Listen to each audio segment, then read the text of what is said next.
मिलान fashion week में जब Italian brand Prada ने कोल्हापुरी चप्पल को लेदर सैंडल के नाम से प्रचलित किया तो एक तरह से कंट्रोवर्सी हो गई थी, क्योंकि कोल्हापुर महाराष्ट्र में कोल्हापुरी चप्पल 800 सालों से बनती आ रही है। तो ये जो ब्रांड को एज अ थ्रेट देखा जा रहा था, अब कहीं ना कहीं वो अपॉर्चुनिटी बनकर सामने आई है। और इसमें Maharashtra chamber of commerce and industry ने इंटरवेंशन किया था, प्राडा के साथ मीटिंग की है। और महाराष्ट्र चेंबर ऑफ कॉमर्स और इंडस्ट्री के प्रेसिडेंट ललित गांधी इस वक्त हमारे साथ जुड़ रहे हैं। सर, प्राडा के एग्जीक्यूटिव से आपकी बात हुई है, आई थिंक दूसरी बार मीटिंग हुई है। क्या वादा उन्होंने किया है और आगे चलकर Prada made in India tag कैसे लॉन्च करने वाला है? जैसा कि हम सब जानते हैं, प्राडा एक दुनिया का अग्रणी फैशन ब्रांड है और उनके एग्जीबिशन में रैंप वॉक पे कोल्हापुरी चप्पल बिना नाम के जब दिखाई गई तो पूरे भारत में एक रोष तैयार हुआ था। महाराष्ट्र चैम्बर ऑफ कॉमर्स, जैसे कि हम जानते हैं, व्यापार, उद्योग और सेवा क्षेत्र की शिखर संस्था के रूप में पिछले 100 वर्षों से काम करती है, जो व्यापार उद्योग क्षेत्र की पॉलिसी डिजाइन करने के साथ हमारे अधिकारों की सुरक्षा, हमारे व्यापार को बढ़ाने का काम भी करती है। ऐसे ही जब कोल्हापुरी चप्पल का विवाद निर्माण हो तो चप्पल के निर्माता कारागिर चैम्बर के पास आए कि हमारे इस विषय पर आप कुछ हस्तक्षेप करिए। तो चैम्बर ने सीधा प्राडा के साथ संपर्क किया और प्राडा के शीर्ष नेतृत्व ने इसे पॉजिटिवली रिस्पॉन्ड भी किया।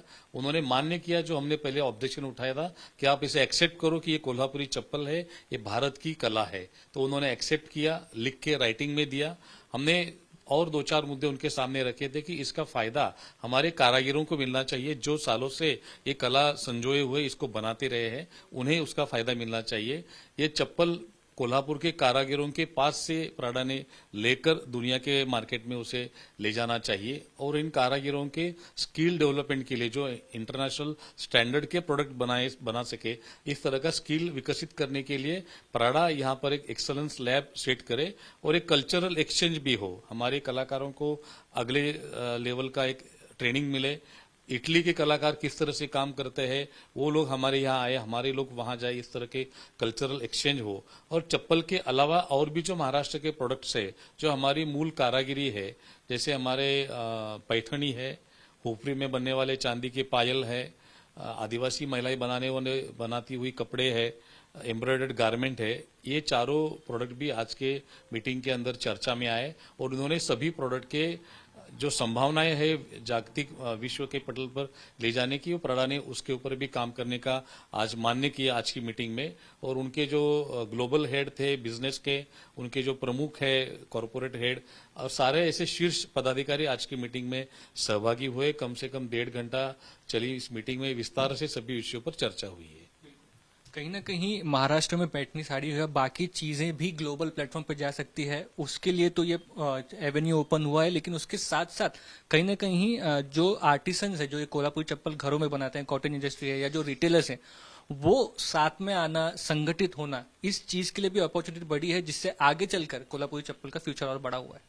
निश्चित ही बड़ा है। प्राडा ने एक सबसे बड़ी बात कही आज की मीटिंग में कि अगले हफ्ते इटली से उनकी टेक्निकल एक्सपर्ट की टीम यहाँ महाराष्ट्र में आ रही है, वो कोल्हापुर में भी आएगी, मुंबई में भी चर्चा करेगी और ये जो कारागिर है उनके साथ चर्चा करके उन्हें कैसे एम्पावर किया जा सके, इन विक्रेताओं को इसका फायदा कैसे मिल सके और ये किस तरह से प्राडा हमारे कोल्हापुर के कारागिर से या कोल्हापुरी चप्पल बनाने वाले कारागिरों से चप्पल खरीदी करेगी, इसके सारे डिस्कशंस ये उनकी टेक्निकल टीम का फर्स्ट इंस्पेक्शन होने के बाद डिसाइड होंगे। और मुझे विश्वास है जिस तरह से प्राडा ने एक सकारात्मक रवैया इसके अंदर अपनाया है और उन्होंने एक बहुत ही गंभीरता से इन सारे विषयों को लिया है, हमारे कायदे कानूनों को पालन करने का भी उन्होंने आश्वस्त किया है, हमारे नाम का रिकॉग्निशन भी उन्होंने दिया है। तो आगे चल के एक अच्छी अपॉर्चुनिटी कोल्हापुरी चप्पल बनाने वाले कारागिरों को भी है और महाराष्ट्र के और कई सारे नए उत्पाद एक ग्लोबल पटल पर ले जाने के लिए अच्छी अपॉर्चुनिटी है। जब से ये कंट्रोवर्सी सामने आई है, क्या ये रिपोर्ट सामने आ रही है कि फिर से कोल्हापुरी चप्पल जो है उसका डिमांड बढ़ गया? निश्चित ही जब से ये मिलान के एग्जीबिशन में प्रदर्शित होने के बाद दुनिया भर से इसके ऊपर आवाज उठी कि ये ग्लोबल ब्रांड्स इन बनाने वाले मूल कारागिरों को उसका क्रेडिट नहीं देते हैं, इसके एथिकल स्टैंडर्ड फॉलो नहीं करते हैं। तो प्राडा जैसे क्रिटिसाइज हुआ, ऐसी कई सारी चीजें नई सामने आई और पूरे दुनिया के पटल पर प्राडा एक बड़ा ब्रांड होने के कारण मीडिया का बहुत बड़ा फोकस रहा और कोल्हापुरी चप्पल का नाम पूरी दुनिया में हो गया है और कई गुना इसकी डिमांड बढ़ी है और इसकी इंक्वायरी उससे ज्यादा, बहुत ज्यादा बढ़ी है। इन 8-10 दिनों के अंदर इसका फर्क हम महसूस कर रहे हैं। धन्यवाद। तो आप जैसे आपने सुना कि प्राडा ने सिर्फ इस चीज को शोकेस किया था, मार्केट में नहीं लाया था। जब भी लाया जाएगा कोल्हापुरी चप्पल के नाम से लाया जाएगा, लेकिन जो छोटे व्यापारी या आर्टिसंस थे इस कंट्रोवर्सी से वो संगठित हुए। उसके साथ साथ बाकी के जो लोकल प्रोडक्ट्स हैं, चाहे फिर महाराष्ट्र की पैठनी साड़ी हो या फिर बाकी चीजें हैं, वो आगे चलकर आगे बड़े ब्रांड्स में शामिल हो सकती है। इसकी अपॉर्चुनिटी भी ओपन हुई है। कैमरा पर्सन सचिन सावंत के साथ मुस्तफा शेख, आज तक।